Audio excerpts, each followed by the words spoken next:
I feel that I equate failure with no longer feeling uncomfortable. That's great. I do that with my work that I've been doing the past 9 years.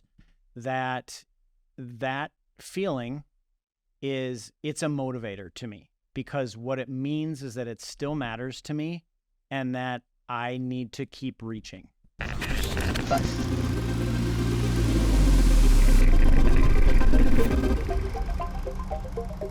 Today's episode is going to be a little bit different because I get to play both host and guest. The point of these conversations is to peel back the proverbial onion and show the thoughts, processes, and origin stories of Minnesotans doing cool things. It might be a little early to call this next project a cool thing, but a few friends and I were inspired to start a company designed to fight climate change. It turns out that over 40% of global greenhouse gases come from the buildings we live and work in, so it felt like a pretty profound place to start. We'll get into the details in the conversation, but I felt like, how could we have a podcast about Minnesota creators and entrepreneurs and not use this as an example, an opportunity to show a business being built in real time? It might be messy, it might be a huge success, or it could be somewhere in between, but we'll document it along the way and hopefully learn a thing or two. I'm not sure how often we'll do it, but you'll have a front row seat either way. So today's guests are the co-founders of Cloud9, Taylor Karasch, Doug Sidney, and me. As part of the podcast, the goal of it is to provide value to creatives and entrepreneurs. What I firmly believe, every creative is an entrepreneur and every entrepreneur is a creative, right? So, I think what we're trying to do here is, kind of peel back the proverbial onion a little bit and kind of show the process of what it's like to build a company in Minnesota. And, we've started with an idea, right? We literally had nothing. We knew there was a problem, and a dual problem, actually, the climate change problem, but more kind of practically, homeowners do not have enough insulation in their homes, right? It's one of those things where it's like it's up in your attic or it's in your walls. You never see it, right? So you don't know it's an issue. And you kind of forget about it. But every month you're like, why is my damn energy bill so high? And the more people you talk to, they're like, oh yeah, I haven't looked at my insulation since we moved in 23 years ago, right? And it was probably old when they moved in. So the educating part has been fascinating, for us. But I think coming back to the providing value thing, I think there's a lesson to be learned in taking, people from kind of different backgrounds and pedigrees and experiences, right? And kind of building a team where everybody's bringing something different to the table, right? If we were all the same person, that would be incredibly boring, for one, and not as additive in terms of, building something solid. Taylor, you want to tell us a little bit about Timberfill and why it's kind of awesome? Yeah. So Timberfill, for those who are watching, it's insulation made from wood fiber. So wood fiber, it's a byproduct of the lumber industry out there. So we're taking the waste wood and the things that they can't use, and we're turning it, or we're not turning it, but Timber HP is turning it into this long fibered insulation. And so it does really well, similar to cellulose, in providing just like a good thermal layer in your attic. This can be dense packed as well. And eventually they're going to come out with bats and boards. But it's carbon sequestering because we're using the wood. And most times waste wood is just kind of thrown to the wayside and decomposed or burnt.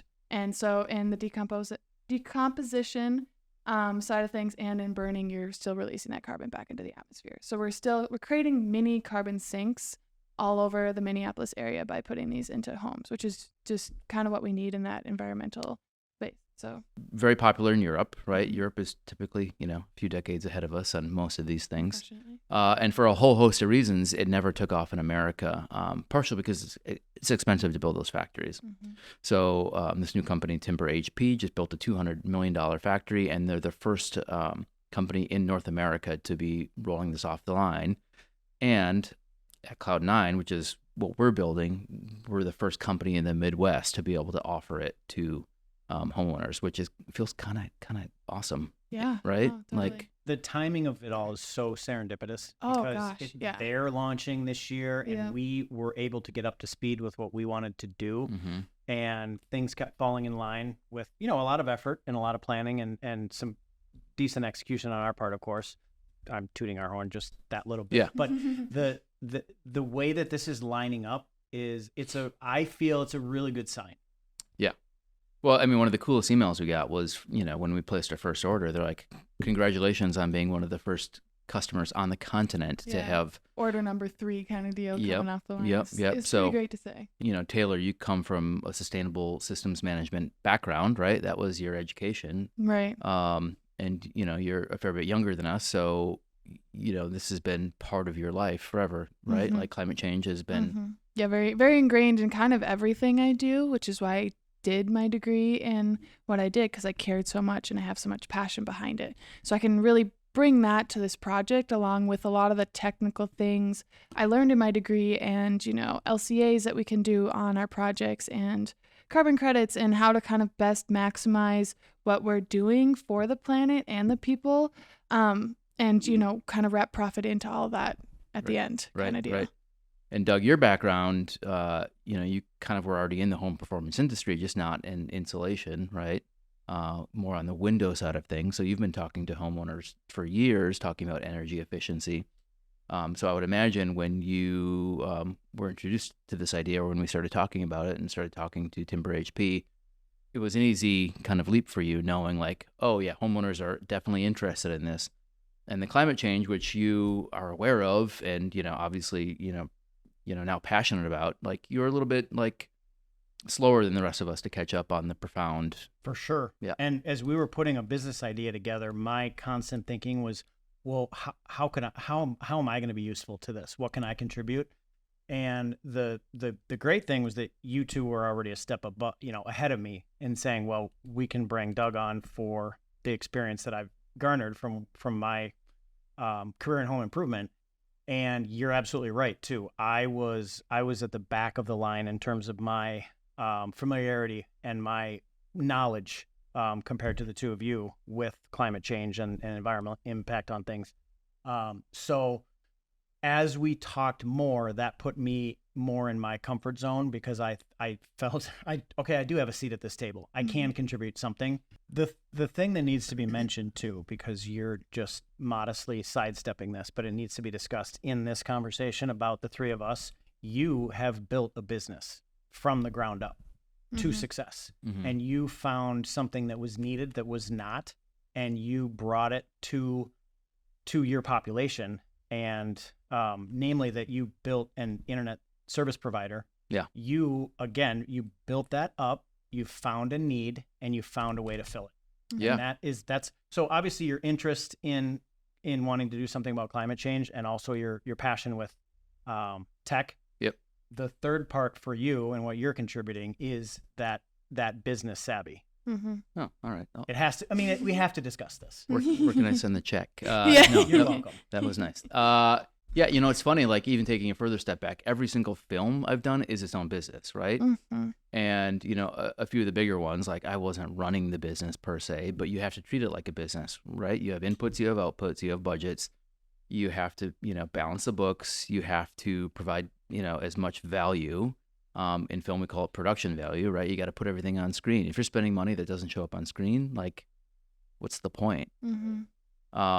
And in our world, on the internet biz, if you weren't connecting people, if you weren't bridging that digital divide, you weren't providing the value, And for us, we have to provide tangible value, to the homeowner, which feels good, right? Like we keep saying like it's a win-win-win. You save money, and then you're using less fossil fuels, right? So that's helping the environment. But then also this insulation, which we should talk about next, is carbon sequestering, right? So it's like capturing carbon from the atmosphere and storing it in your attic versus like releasing it back again. So it's like, it's just a no-brainer. I don't want this to be a commercial for the product, but I'm excited about it. I think this is just my opinion too, but with what Timber HP is doing in terms of the faith and the investment that they're putting in, it shows so much belief in this product and so much belief in what they're doing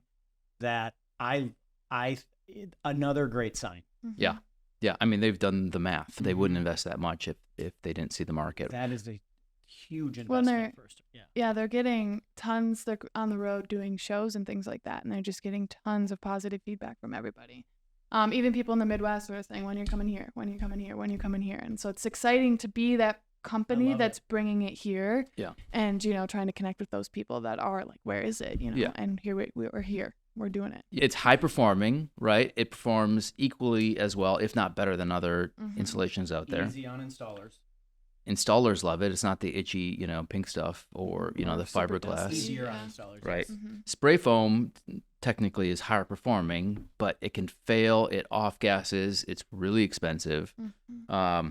This it feels like to me blows everything else out of the water, right? Which gives us the confidence to like, hey, we're going to invest a significant amount of time and resources into building this thing, right?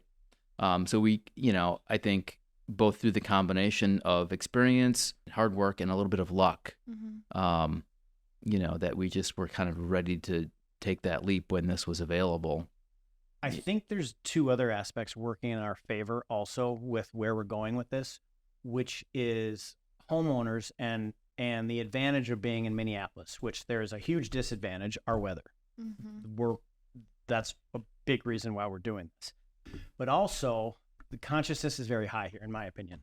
And I think people are going to be really open to this because they want to have a positive impact on the environment. They want to provide the best for their families and in their investment. And now more than ever, people are investing in their homes because of everything that's happening with real estate and our economy, whatnot. But people are making that big investment. They're putting in the effort to protect that. And I think that needs to be mentioned too. 100%. And like I said before, energy bills are atrocious. If you can lop 20% off your energy bill for the next 30 years, you're going to do it. Yeah. And what we were just talking about today, 800,000 homes here in the Twin Cities, 75% of which are probably under-insulated to way under-insulated. Yep. So. Amen. So, all of us have some marketing experience, right? Which has been really helpful and kind of crucial to allow us to kind of scale quickly. But then there's the operation side, which we are not insulation installers, right? Although I did sleep at a Holiday Inn Express last night, I can't claim. Does that joke not make any sense to you? You're too young. Does that make sense to you? Sleeping at a Holiday Inn Express? No? Joe, producer Joe, anything? Oh my gosh.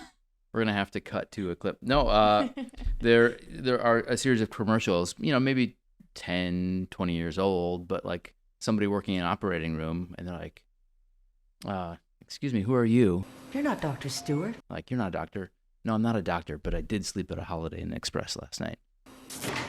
But I did stay at a Holiday Inn Express last night. Nothing? No. Oh my gosh. All right. What's the joke? The joke is that you get such a good sleep at the Holiday Inn Express, you can jump into anything on the next day. Oh. Yeah. I never saw those. Oh, they were like, it was like an inside joke. Or And I it was, will latch onto a good ad campaign. I mean, I could mention 5 or 6 that you just remember. I don't think I ever saw that one. Yeah, no, it was a whole So- campaign for years. No, that sounds great. Yeah. They should rerun it if they're That's not running really- it right now. Yeah. Yeah, all right, so back to it. We are not insulation installers, right? Nor we claim to be. But to do this, we have to install in the houses. Right. So I think we kind of reach this point where it's either we build a team, right, and hire, the best and brightest to do it for us, people that have experience, or we subcontract, right? We work with other companies that are already doing it that we can vet and review, and we can focus on, spreading the gospel of wood fiber insulation and focus on getting the best installers to do that for them, and their reputation rides on it, right? So, Doug, why don't you tell us a little bit about... There's a point to be made from what you said. You can have the best product in the world, which for this podcast, and truthfully, we're arguing, is one of the best products in the world. If it's not installed correctly, it will not perform. There will be problems. Nobody is happy. So we knew that. That I feel that was one of my partial contributions from the world that I come from. And we wanted to address that directly. And I think that we've done a great job of that with the team that we've aligned with, meaning that, yes, we've brought on subcontractors who have years and years of experience. Decades of experience doing this. They know it in and out. And that is the best way to execute what we want to do. Yep. Yeah, I think the lesson there for, business owners, startups, or even creatives is you can pull in outside resources. You don't have to do everything, right? Like a mini advisory board, right? You kind of need somebody. We weren't in the insulation industry, so we started talking to people and partnering with people, and they've been a huge help in educating us on a lot of different things too. Like, yes, we know this product is amazing and we know the ins and outs of it, but when it comes to how it's put in a home, we needed a lot of education and knowledge and learning, and help shape our marketing too, just to understand some of these things. And so our partners have been great. And to vet if they thought it was a good idea. Right. Yeah. Right. And to a T, they're like, yeah, this is a great idea. This is going to, be something special. Yeah. Once they kind of got the lowdown on it, they're like, yeah, this makes a lot of sense. We'll totally help you do that. So it's been super helpful, I think, bringing in those expertise instead of trying to build. We wouldn't know what to build from the ground up. I don't know how to interview somebody that's in the insulation world because I don't know what markers to look for. I think we could have figured it out, right? I'm not. It just would have taken longer, right? And there would have been missteps. And that's a really big important thing to. You don't have margin for error there. Right. I mean, you're talking to a guy that started an internet service provider company and didn't know, how to program a router, right? Like a high-end router. I can do my home one. Don't worry. At the end of it, before we sold the company, like I probably could have at that point, but you don't have to know everything before you jump into it, right? No, for sure. If you have good taste and you have good sense and you have integrity and you work your tail off, you can do it, right? Like living proof of that, and we're doing it right now. That's business 101, and also the stepping into the actual aspect of this part of our business and what we chose to do. This is worth the margin that we're giving up. For sure. Every penny. Yeah.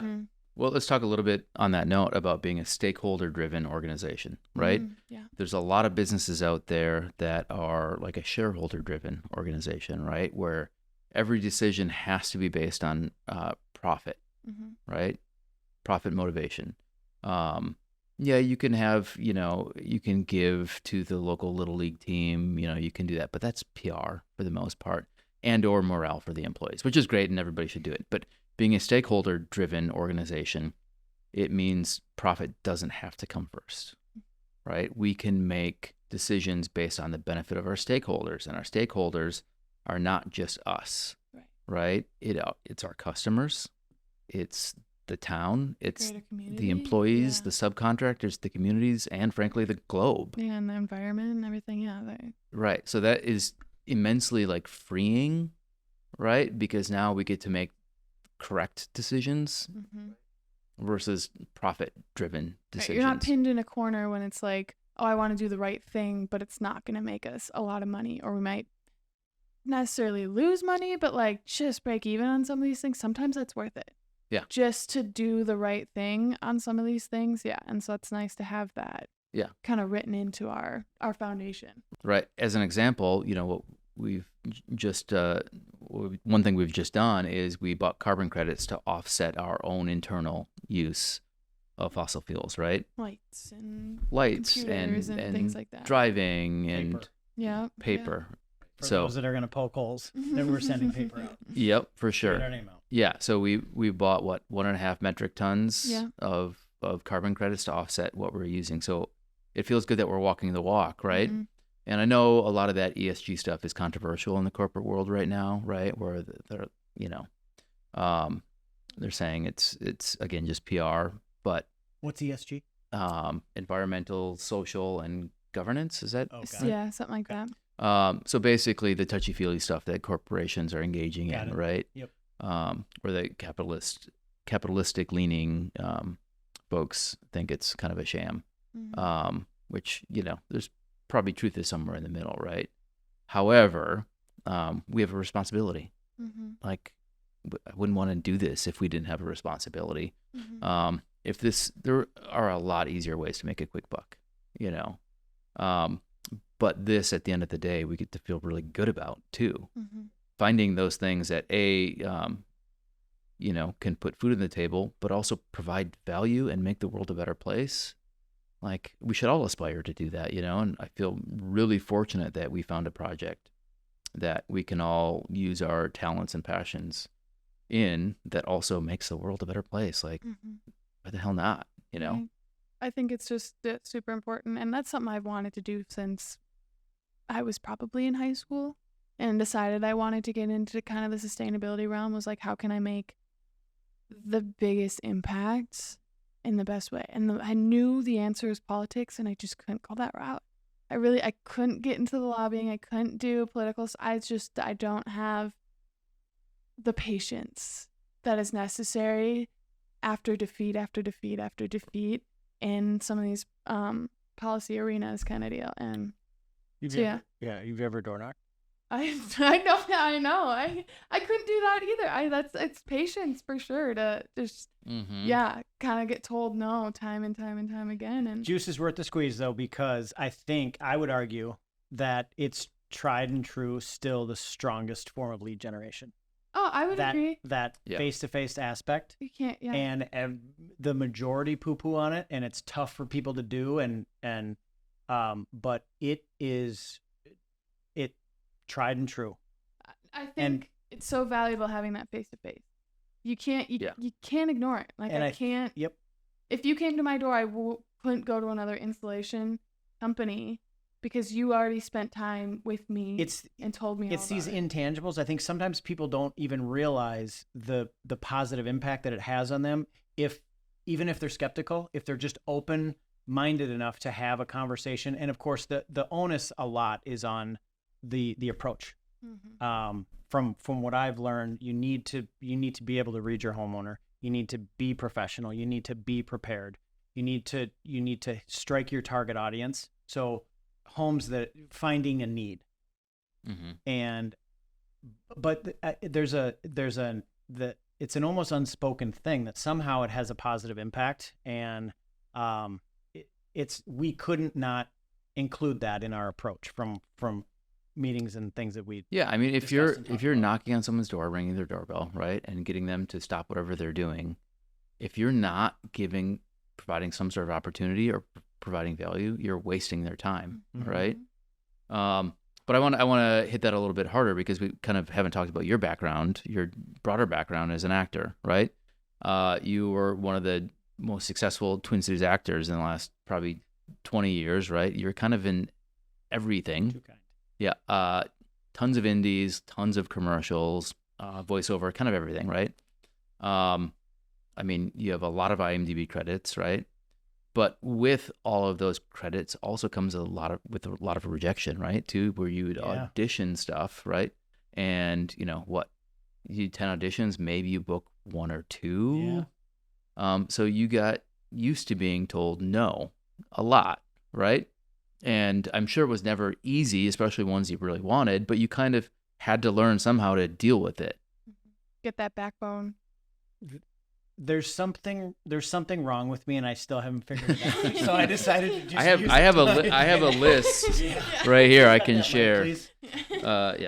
And that's some days that's the only way I can explain it, but that is a huge part of being a creative and being an entrepreneur. We're talking about that connection. It's part and parcel with it, and I don't know. I feel fortunate that somehow the potential reward of it, you just accept that this is a part of it. And when you're doing something that you believe in or that you have a really strong interest in, I think that if it means enough to you and you want it bad enough, I think a telling component of it is if you can get over hurdles, and even sometimes when they're constant, because in the acting performing world, it's constant. There are so many things outside of your control. And so for me, that taught me a lot without me kind of realizing it. Because I don't know if you were asking me kind of about the self-psychology with how I navigated it, I just sort of accepted it as part of it. And I liked what I was doing enough that there was congruence with it. It's just, I accept it and it's going to be part of it. It's worth it. Yeah.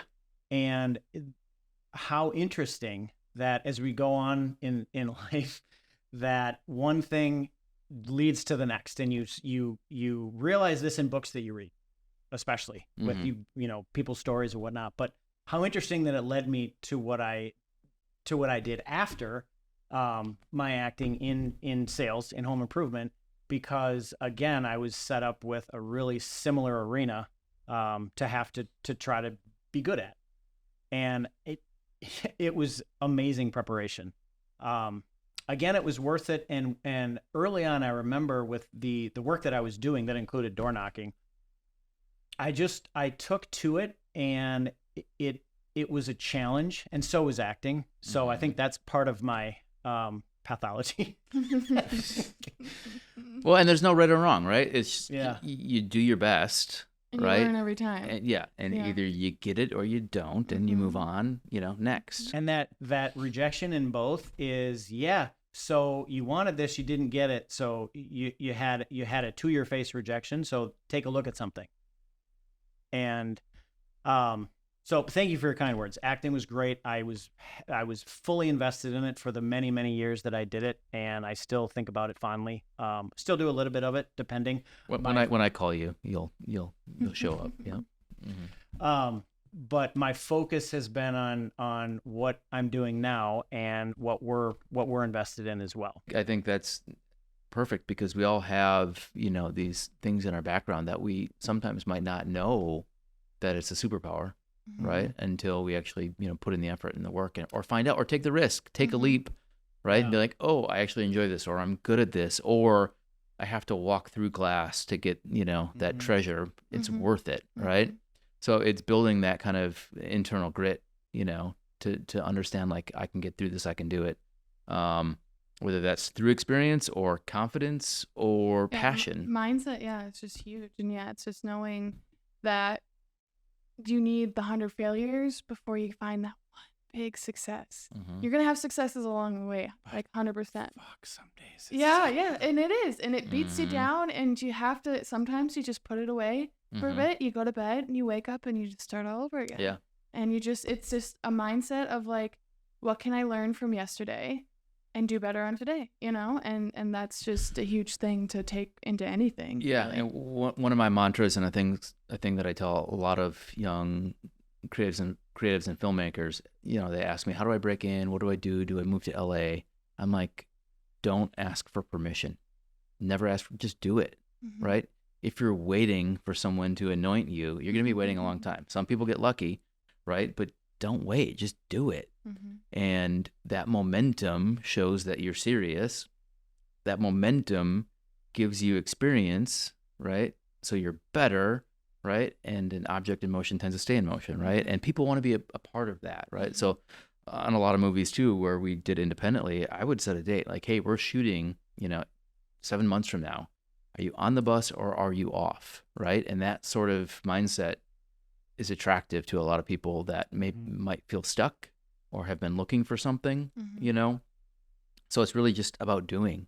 And I think we're, hopefully a shining example of what putting ideas into action looks like, And being completely transparent, there's a part of our journey too that includes that. Whereas there was a time when my from my experience and sort of the way that I work, I have kind of perfectionism tendencies where I feel like I need to have mastery in order to serve the best. Yep. And this is in total alignment with what you're saying. You have to jump before you're ready, or else you may never jump. Yep. And so with us, this was a really nice hallmark of kind of our relationship, hopefully an indication of things to come. But we navigated through that really well, because it was a combination of me putting on brakes and you wanting to get going on the pedal, and we found a middle ground. And it was great that the way that worked. Well, and you can do it in phases or iterate, right? You don't have to have it all figured out. Like, do phase 1, get comfortable with that, right? And then you're going to learn a whole bunch of stuff as you're doing that. And then you have an idea what phase 2 is, but you really won't know until you're in phase 1, right? Yeah. You don't know that before you start. So you iterate, and you might not end up at the exact same place that you thought you would, but you've made progress the entire time. It's like, have you seen that graph? Like what most people think progress looks like? It just, does that. But really it's like Mm-hmm. Yeah. But Right. ultimately, it got there. Yeah. You know. So I think we're doing a pretty good job of that, just being open to new ideas and trying things, and just putting good energy out there. Yeah, But- I think we're iteration kings and queens because, I mean, there's some days that we get stuck in the website, and we could get stuck in the website all day. 'Cause It's just never a done project. Too much to do. There's so much to do and a lot to build on that.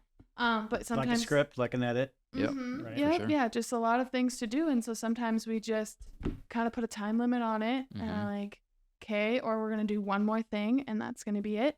And it's iteration 15 right now, and tomorrow we're working on iteration 16. Yep. It's every day we might do something that's a little bit different, and you need that fresh lens too to look at it. And Or you look at the data, right? And the data The tells you data, something, right? yeah. We were looking at our metrics the other day, and we saw like an opportunity to improve on something, right? Yeah. And so, looking at that every few days as new ads come in, and where it's like, okay, our click-through rate is great. So our ads are doing great. We can tweak those in a little bit, but our leads aren't coming in like we want them to. So Mhm. what's the friction on our website? Or is it just too early in that journey to expect people to, kind of do the leads right away? Like, how do we kind of step into the homeowner's mindset and iterate from there? Like, Mhm. what are we missing in that kind of Mhm. journey a little bit? Mhm. But yeah. Mm-hmm. Hello, this from a 24-year-old. Yeah, 25. I mean, Yeah. Well, he's here for a reason. we're lucky to have you. Yeah. We have higher aspirations too. Yeah, we didn't talk about that, and I don't think it's relevant yet. Mm.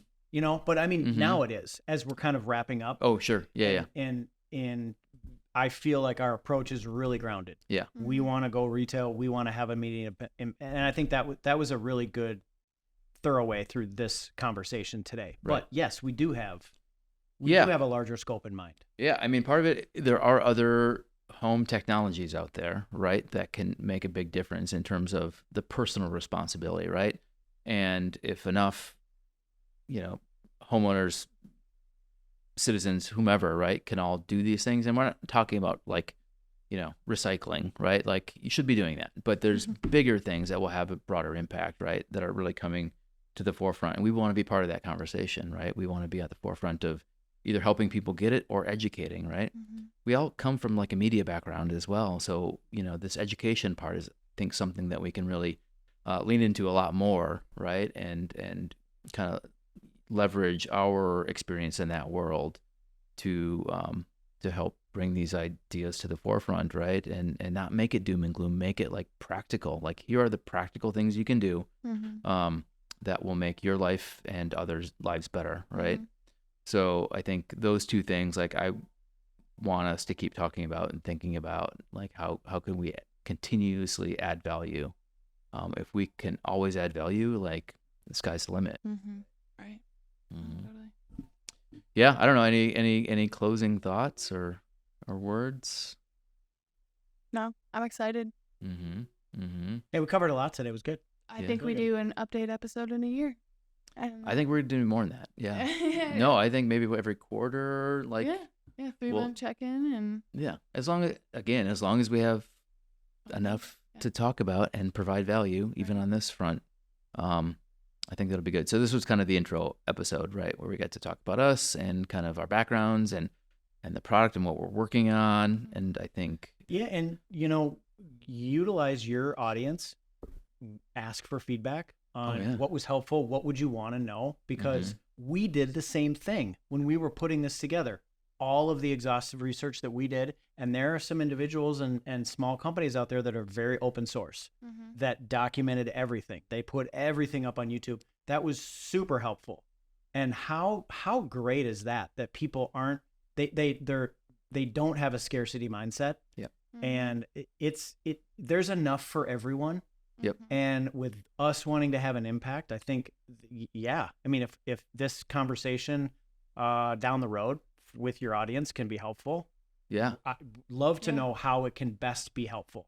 for sure. Yeah. If this conversation would inspire a group of individuals in Florida to start a wood fiber insulation business or a climate change focused business, Or like, just get going on their small business idea. or whatever. Yeah. Right. Or, finish that script, go shoot something, or audition for that thing, right? Mhm. Apply for that job you don't think you can get, whatever that can be. Just that momentum thing I think is pretty crucial. I'm gonna ask a question I know the answer to, but where can people find out more about Cloud9 Insulation? Well, we're on cloud9insulation.com. Super fun, fancy website. I'd go check that out. Otherwise, on all platforms, I think it's just at Cloud9 Insulation. Or Cloud9 Climate on a few too. Yep. Are we? Maybe. I think we are. Yeah. Cloud9 Climate. Kind of the two. LinkedIn and Twitter, I think, or X. Yeah. Cloud9 X. Climate. And Cloud9 no space because cool branding. That's right. Yes. Doug's all Cool about cool branding. C9I. And if you want to install, Doug at cloud9climate.com, right? Yeah. You always answer emails. Happy to help. Yeah. Awesome. Well, thanks for being here. Now we're going to turn the mics off and talk shop some more. Yeah. All right. Awesome. Thanks, Matt. Thank you.